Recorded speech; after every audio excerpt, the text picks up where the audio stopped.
বিসমিল্লাহির রহমানির রহিম। প্রিয় ছাত্র ছাত্রীরা, আজকের আমি তোমাদের সামনে বাংলা দ্বিতীয় পত্রের কর্মধারায় সমাস নিয়ে আলোচনা করব। যে কর্মধারায় সমাস নবম দশম থেকে শুরু করে বিসিএস থেকে শুরু করে সব ধরনের চাকরির পরীক্ষায় প্রয়োজন। আমরা সমাসের লেকচারগুলো একাধারে প্রকারগুলো দুই তিনটা না বলে একটা একটা বলি, এজন্যে ছাত্র ছাত্রীদের বুঝতে সহজ হবে। প্রিয় ছাত্র ছাত্রীরা, আজকের আমি সমাসের কর্মধারায় সমাসের একটি সংক্ষিপ্ত লেকচার দেব। প্রথমে আমি সাধারণ কর্মধারায় সমাস নিয়ে আলোচনা করব। এরপরে যদি সময় হাতে থাকে সাধারণ কর্মধারায় প্রকারগুলো আলোচনা করব। যারা আমার কাছে সরাসরি আজকে ক্লাস করেছো এবং যারা ভিডিওটা দেখবে, সবাইকে বলি, তুমি সমাসের লেকচারটা যখন শুনবে অথবা দেখবে, নবম দশমের বইটা সামনে রাখবে।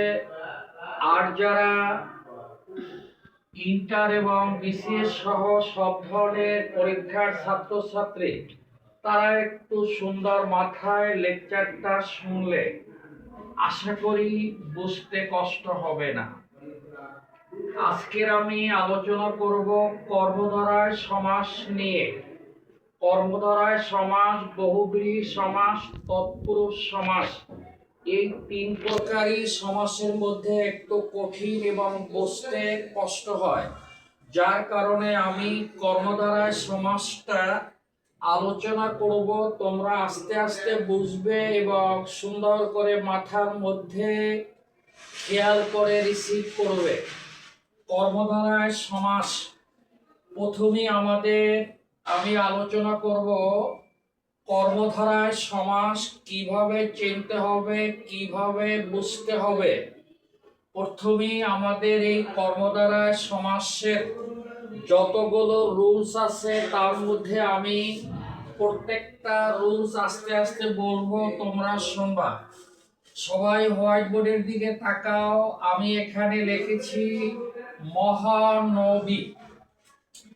যারা সমাসের প্রথম লেকচার শুনেছো, আমি তোমাদেরকে বলেছি যে পদের সমাস করা হয় তাকে সমাসবদ্ধ পদ বলে, সমাস নিষ্পন্ন পদ বলে, সমস্ত পদ বলে। এখানে আমরা দেখেছি এই সমাসবদ্ধ পদের প্রথম অংশ হলো মহা, নবীটা হলো দ্বিতীয় অংশ। প্রথম অংশের নাম পূর্বপদ, দ্বিতীয় অংশের নাম পরপদ।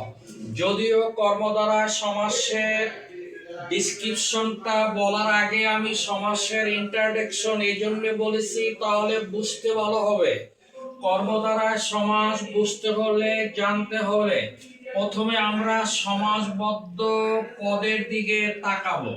সমাসবদ্ধ পদের দিয়ে তাকাবার পরে দেখব যেটা পূর্বপদ এবং পরপদ, ওটার দিকে সুন্দর করে তাকাবো।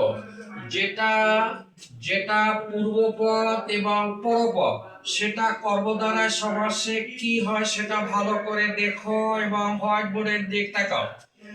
যেটা সাধারণ কর্মধারায় সমাস হবে সেটা পূর্বপদ বিশেষণ হয়।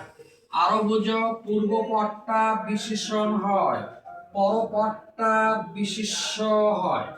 আমরা যে মহানবীকে আমরা সুন্দর করে হোয়াইট বোর্ডে লেখা আছে এখানে দেখতে পাচ্ছি, মহাটা হলো, এখানে মহানটা হলো বিশেষণ, মহানটা হলো গুণ, নবীটা হলো বিশেষ্য।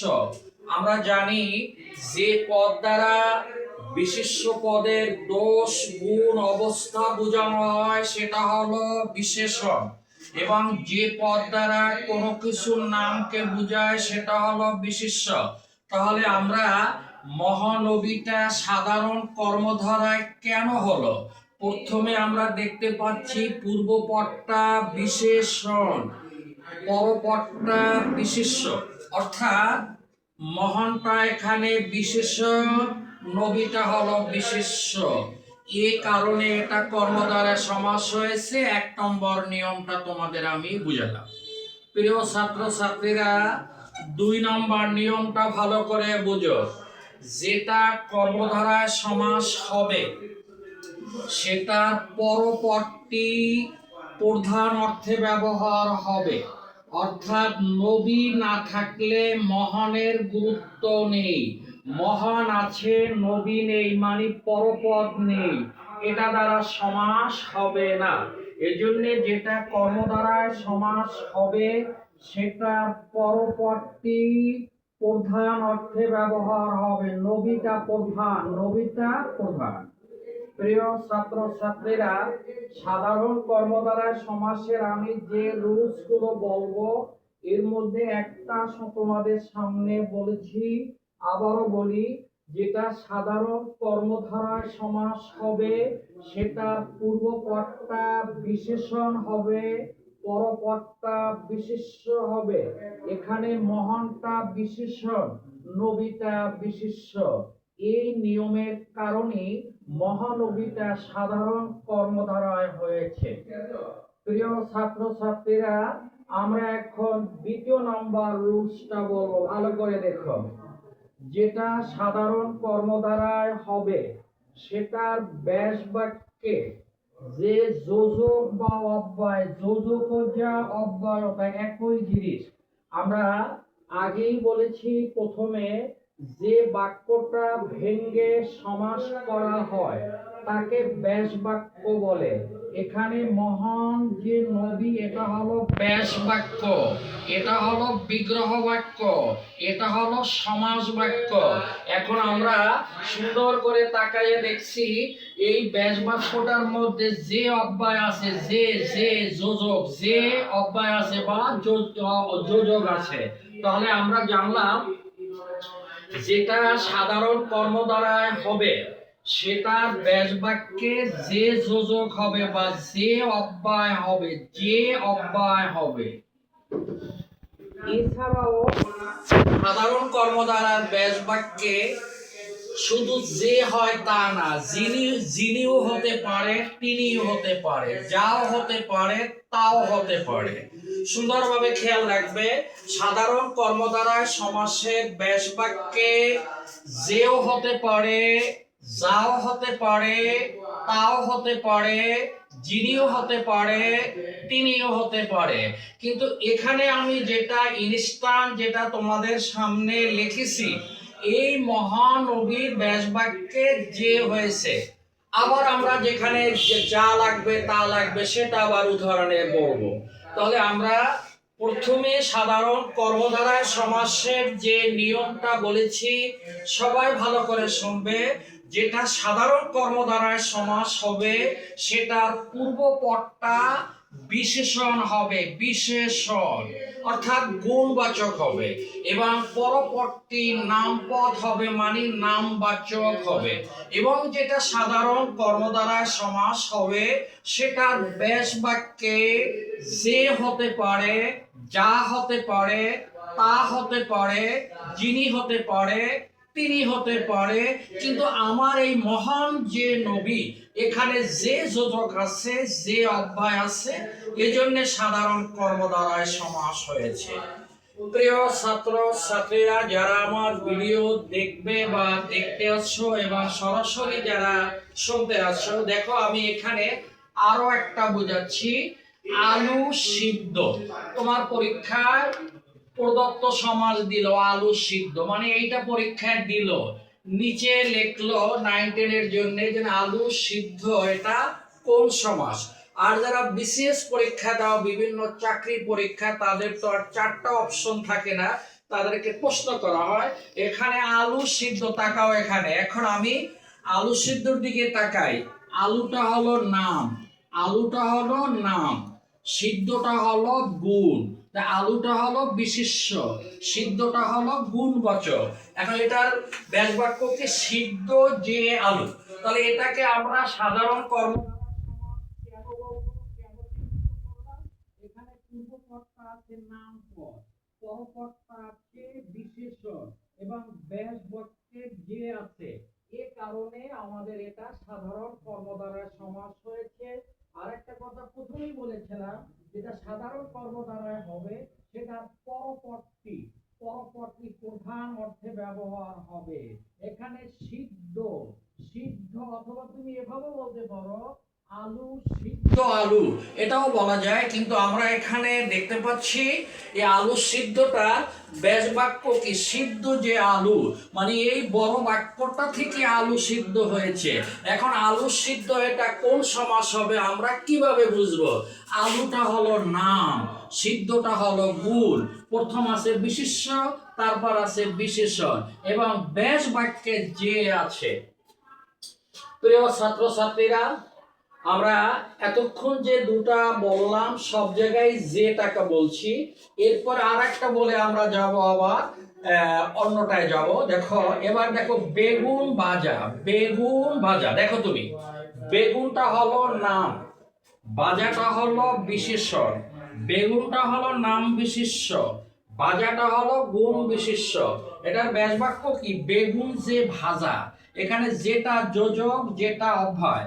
তাহলে আমরা বেগুন ভাজাটা সাধারণ কর্মধারায় কেমনে বুঝবো? আমরা বেগুনটা হলো নাম মানে বিশেষ্য, ভাজাটা হলো বিশেষণ এবং এটার ব্যাস বাক্যে যে আছে।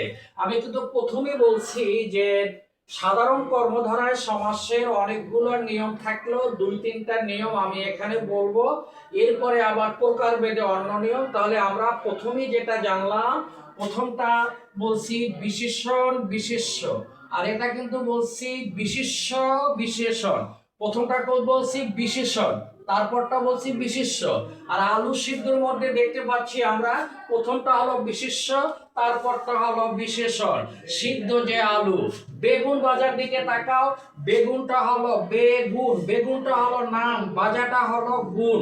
তাহলে আমরা এখান থেকে দুটা নিয়ম আমরা সলভ করলাম। একটা নিয়ম হলো যেটা কর্মধারায় সমাস হবে সেটার এক নম্বর নিয়ম বলেছি, পূর্বপদটা বিশেষণ, পরপদটা বিশেষ্য হয় এবং ব্যাস বাক্যে যে আছে এজন্য এটা হয়েছে সাধারণ কর্মধারায়। এরপরে যে নিয়মটা বলছি, আলু সিদ্ধ, প্রথম হলো বিশেষ্য, পরেরটা হলো বিশেষণ এবং এখানে যে আছে। তারপরটা যে বলছি বেগুন ভাজা, প্রথম হলো বিশেষ্য, তারপরে হলো বিশেষণ, এখানে যে আছে। প্রিয় ছাত্র ছাত্রীরা, এরপরে আমরা আরেকটা দেখি, তাহলে আরেকটা নিয়মে চলে যাচ্ছি, চালাক চতুর। দেখো চালাক চতুর, এখানে যে না দিয়া তুমি এভাবেও লিখতে পারো, যিনি চালাক তিনি চতুর, অথবা যেও দিতে পারো যিনি চালাক তিনি চতুর। এখানে দেখো চালাকটাও গুণ, চতুরটাও গুণ, এখানে কিন্তু দুইটা বিশেষণ হয়েছে, দুইটা বিশেষণ হয়েছে, চালাকটাও বিশেষণ, চতুরটাও বিশেষণ। এখানে যিনি হয়েছে, এখানে তিনি হয়েছে। প্রিয় ছাত্র ছাত্রীরা, যারা আমার ভিডিওটা দেখবে অথবা এখন যারা সরাসরি ক্লাস করতে আছো, ভালো করে বুঝো চালাক চতুরটা সাধারণ কর্মধারায় কেন হলো। চালাকটা গুণ, চতুরটা গুণ, এখানে দোনোটা বিশেষণ। আবার বুঝবে কিন্তু বিশেষণ প্লাস বিশেষণ ইকুয়াল বিশেষ্য, অর্থাৎ দুইটা বিশেষণ মিলে একজন বিশেষ্য বোঝানো হয়েছে এবং ব্যাস বাক্যে যিনি আছে এবং তিনি আছে। আরো একটু বলি, শান্ত শিষ্ট, যিনি শান্ত তিনি শিষ্ট, অর্থাৎ আমাদের সাধারণ কর্মধারায় সমাসের যে নিয়মটা আমি তোমাদের সামনে এখন বললাম, সেই নিয়মটা হলো পূর্বপদ থাকবে বিশেষণ, পরপদ থাকবে বিশেষণ, দুই বিশেষণ মিলে বিশেষ্য বুঝালে সেটা হবে সাধারণ কর্মধারায় এবং এটার ব্যাস বাক্যে যিনি আছে তিনি আছে। আগে কিন্তু প্রত্যেকটার মধ্যে যে ছিল, যে ছিল, এখানে কিন্তু যে নাই। প্রিয় ছাত্র ছাত্রীরা, তাহলে আমরা সাধারণ কর্মধারায় সমাসের যে রুলস গুলো বললাম ভালো করে বুঝবে। যেটা সাধারণ কর্মধারায় সমাস হবে, প্রথম দিকে পূর্বপদটা বিশেষণ হবে, পরপদটা বিশেষ্য হবে এবং পরপদটা প্রধান অর্থে ব্যবহার হবে এবং ব্যাস বাক্যে যে হবে। এরপরে আমরা দেখব সাধারণ কর্মধারায় সমাসের আরেকটা নিয়ম বলেছি, সেটা প্রথমটা হয়েছে বিশেষ্য, পরেরটা হয়েছে বিশেষণ এবং ব্যাস বাক্যে যে হয়েছে। এরপরে সর্বশেষ যেটা আমি আলোচনা করলাম, সর্বশেষ আলোচনার মধ্যে চালাকটাও বিশেষণ, চতুরটাও বিশেষণ, কিন্তু চালাক প্লাস চতুর দুইটা মিলে কিন্তু একজনকে বুঝাইছে, বিশেষ্য বুঝাইছে, নামকে বুঝাইছে। তাহলে আমরা সাধারণ কর্মধারায় সমাসের যখন কোনো সমাসবদ্ধ পদ থাকবে তখন আমরা ঠান্ডা মাথায় আমরা সমাসবদ্ধ পদের দিকে তাকাবো। প্রথমে তাকাই আমরা দেখব পূর্বপদটা যদি বিশেষণ হয়, পরপদটা যদি বিশেষ্য হয়, ব্যাস বাক্যে যদি যে থাকে, তাহলে সেটাকে আমরা সাধারণ কর্মধারায় বুঝবো। এরপরের যে নিয়মটা বলছি, পূর্বপদ বিশেষ্য, পরপদ বিশেষণ হতে পারে, ব্যাস বাক্যে যে থাকবে। এরপরে যেটা বলছি, দোনোটা বিশেষণ হবে, পূর্বপদ বিশেষণ, পরপদ বিশেষণ, দুইটা বিশেষণ মিলে একটা বিশেষ্য হলে, একজন পার্সনকে বুঝালে সেটা হবে সাধারণ কর্মধারায় সময়। এখানে চালাকটাও বিশেষণ, চতুর্থটাও বিশেষণ, দুইটা বিশেষণ মিলে এখানে একজন পার্সনকে বোঝানো হয়েছে, সে পার্সন চালাক, যে পার্সন চতুর। প্রিয় ছাত্র ছাত্রীরা, যারা নবম এবং দশম শ্রেণীতে পড়ো, তোমাদের বইয়ের আলোকে লেকচারটা দেওয়া হচ্ছে এবং যারা প্রতিযোগিতামূলক পরীক্ষা দিবে তারাও ওই বইয়ের আলোকে হলো, মূল কথা এটাই। তাহলে আমরা এখন সাধারণ কর্মধারায় প্রকারভেদ চলে যাব। এবার একটু প্র্যাকটিক্যালটা তোমাকে বোঝাচ্ছি। তোমার পরীক্ষায় যদি আসে চালাক চতুর, এইটা তোমার প্রশ্নে দেওয়া থাকবে। তুমি প্রথমে ব্যাস বাক্য বের করবা, যিনি চালাক তিনি চতুর। এরপর তুমি ঠান্ডা মাথায় তাকাও, চালাকটা বিশেষণ, চালাকটা বিশেষণ, চতুর্থটা বিশেষণ, এখানে দোনোটা বিশেষণ, এই জন্য এটা হয়েছে সাধারণ কর্মধারায় এবং এটার ব্যাস বাক্যে যিনি আছে এবং তিনি আছে। প্রিয় ছাত্র ছাত্রীরা, সাধারণ কর্মধারায় সমাসের যতগুলো প্রকারভেদ আছে আজকের সবগুলো মনে হয় বোঝানো যাবে কিনা, তবে ট্রাই করা হবে। প্রথমে মধ্যপদ লোপী কর্মধারায় সমাস, তারপরে রূপক কর্মধারায় সমাস, তারপরে উপমান কর্মধারায় সমাস, তারপরে উপমিত কর্মধারায় সমাস। আমাদের ছাত্র ছাত্রীদের অভিভাবকরা আমাকে বলেছে, স্যার সমাস যখন পড়াবেন একদিনে 2 প্রকার 3 প্রকার পড়াবেন না, তাহলে ওরা বুঝে রাখতে পারবে না। যার কারণে আমি দ্বন্দ্বর সাথে দ্বিগু দেই নাই। দ্বন্দ্বের একটা লেকচার আগে দেওয়া হয়েছিল, দ্বিগুটাও আমি পরে দেব। আজকের কর্মধারাটা ধরলাম এই জন্যে, বিভিন্ন প্রতিযোগিতামূলক পরীক্ষায় আমরা দেখতে পাচ্ছি, বিসিএস বলো, চাকরির পরীক্ষা বলো, নিবন্ধন বলো, সব জায়গায় এই কর্মধারায় বহুব্রীহি তৎপুরুষ থেকে দেয়। এই জন্য আমি এটাকে একটু আগে বুঝালাম। প্রিয় ছাত্র ছাত্রীরা, এরপরে আমি সাধারণ কর্মধারায় সমাসের প্রকারগুলো দেখি আজকে কয়টা শুরু করতে পারি।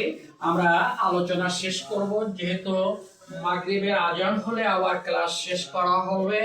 আর যারা ভিডিও তারা তো ওভাবে দেখবে না যে এখন মাগরিব না আসর না জোহর, তারা তাদের সময় মতো ভিডিওটা দেখবে।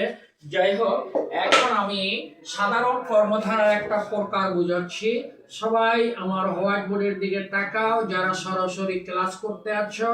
আমি এখানে লিখতে আছি মধ্যপদ লোপী, মধ্যপদ লোপী, মধ্যপদ লোপী কর্মধারায় সমাসটা আমি এখানে লিখছি। এবার আমি লিখি, তোমরা ভালো দেখো, সুন্দর করে লাগাবা। যেমন দেখো, ঘর, ঘর জামাই, ঘর জামাই, ঘর জামাই। এটার ব্যাস বাক্যটা হলো ঘরে, ঘরে আশ্রিত জামাই, ঘরে আশ্রিত জামাই, ঘরে আশ্রিত জামাই। এখন তোমরা সুন্দর করে ঘরে আশ্রিত জামাই, ঘরে আশ্রিত যে জামাই। এবার দেখো, ঘর জামাই, ঘরটাও বিশেষ্য, জামাইটাও বিশেষ্য, দুইটা বিশেষ্য মিলে একটা বিশেষ্য হয়েছে, একজনকে বুঝাইছে। এবং এখানে ব্যাস বাক্যে যে আছে, আবার বুঝো, এখন এখানে যেটা বুঝাচ্ছি ঘর জামাই, কিন্তু ব্যাস বাক্য থেকে বাদ গেছে কোনটা? আশ্রিত এবং যে। তাহলে আমাদের মধ্যপদ লোপীর সংজ্ঞাটা হলো যে কর্মধারায় সমাসের ব্যাস বাক্য থেকে মধ্যের পদটা লোপ পাবে, মানে বাদ পড়বে, সেটা হবে মধ্যপদ লোপী কর্মধারায় সমাস। প্রিয় ছাত্রছাত্রীরা একটু তাকাই দেখো, আমি আমার এখানে সমাসবদ্ধ পদ হলো গড় জামাই, কিন্তু এটার ব্যাস বাক্য কি ছিল? ঘরে আশ্রিত যে জামাই। এখন আমার এই ঘরের পরে আমি আশ্রিত এবং যে, এটাকে লোপ করেছি, এটাকে বাদ করেছি, এখন হয়েছে কি ঘর জামাই। মানে তাহলে আমাদের এখানে মধ্যপদ লোপী কর্মধারায় সমাস বলতে বোঝায় যে কর্মধারায় সমাসের ব্যাস বাক্য থেকে মধ্যের পদটা বাদ পড়বে, সেটা হবে সাধারণ কর্মধারায় সমাসের একটা প্রকার মধ্যপদ লোপী। আরো একটু প্রিয় ছাত্রছাত্রীরা তাকাও একটু, ঘর জামাইটা হলো আমাদের সমাসবদ্ধ পদ, ঘর জামাইটা হলো সমাসবদ্ধ পদ। এখানে আমার এই ঘর জামাইয়ের ব্যাস বাক্য হলো ঘরে আশ্রিত জামাই, এখানে আমি বাদ দিছি কোনটা? আশ্রিত যে। তোমার কিন্তু প্রকারটার নাম কি? মধ্যপদ লোপী। বিধায় যে কর্মধারায় সমাসের ব্যাস বাক্য থেকে মধ্যের পদটা বাদ পড়বে, লোপ পাবে, সেটা হবে সাধারণ কর্মধারার একটা প্রকার মধ্যপদ লোপী। প্রিয় ছাত্রছাত্রীরা, আরো একটু সুন্দর করে বুঝাচ্ছি, তাহলে তোমাদের বুঝতে সুবিধা হবে। তাকাও এখানে দেখো, সিংহাসন, সিংহাসন, দেখো সিংহাসন, এটার বাস বাক্যটা কি? সিংহ, সিংহ চিহ্নিত, সিংহ চিহ্নিত আসন, সিংহ চিহ্নিত আসন, সিংহ চিহ্নিত আসন। দেখো এখানে মধ্যের পদটা হলো চিহ্নিত, এটা লোপ পেয়েছে, এটা বাদ করেছে, হয়েছে কি সিংহাসন। আমার কথাটা আবারও ভালো করে বোঝো, যে সাধারণ কর্মধারায় সমাসের মধ্যের পদটা মানে ব্যাস বাক্য থেকে, যেটাকে আমরা বিগ্রহ বাক্য বলতে পারি, সমাস বাক্য বলতে পারি, ওটার মধ্যের পদ মানে ব্যাস বাক্যের মধ্যের যে পদটা, ওটা যদি বাদ পড়ে, ওটা যদি লোপ হয়, সেটা হবে মধ্যপদ লোপী কর্মধারায় সমাস। যেমন আমার সমাসবদ্ধ পদটা হলো সিংহাসন, এটার ব্যাস বাক্যটা কি? সিংহ চিহ্নিত আসন, আমি চিহ্নটাকে বাদ দিয়েছি, চিহ্নটাকে লোপ পেয়েছি। এবার ঠান্ডা মাথায় প্রিয় ছাত্রছাত্রীরা একটু বুঝো, আগে তুমি কর্মধারায় ঢুকবা, কর্মধারায় ঢোকার পরে যেটা সমাসবদ্ধ থাকবে ওটা ব্যাস বাক্যটা তুমি বের করবা, ব্যাস বাক্যটা বের করে ওটার মধ্যের পদটা বাদ দেবা, মধ্যের পদটা বাদ দেবা, তাহলে যেটা থাকে ওটাই হলো সমাসবদ্ধ পদ, আর ওই সমাসবদ্ধ পদটাই হলো মধ্যপদ লোপী কর্মধারায় সমাস। এরপরে আরেকটা বুঝাই আমি আবার আরেক প্রকারে চলে যাব যদি সময় থাকে। এবার দেখো তোমরা,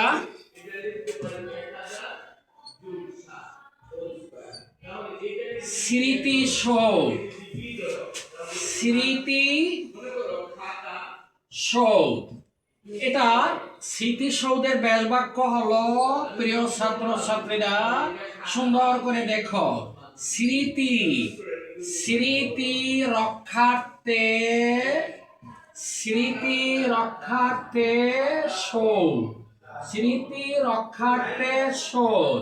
এখানে রক্ষার্থেটা বাদ গেছে, রক্ষার্থেটা বিলুপ্ত হয়েছে, রক্ষার্থেটা বাদ দেওয়া হয়েছে স্মৃতি শোধ। তাহলে আমরা সুন্দরভাবে এখন আমরা যে জিনিসটা মেমোরিতে নিব, আমাদের কর্মধারায় সমাসের একটা পদ হলো মধ্যপদ লোপী কর্মধারায় সমাস। এই মধ্যপদ লোপী কর্মধারায় সমাস আমরা কিভাবে বুঝবো?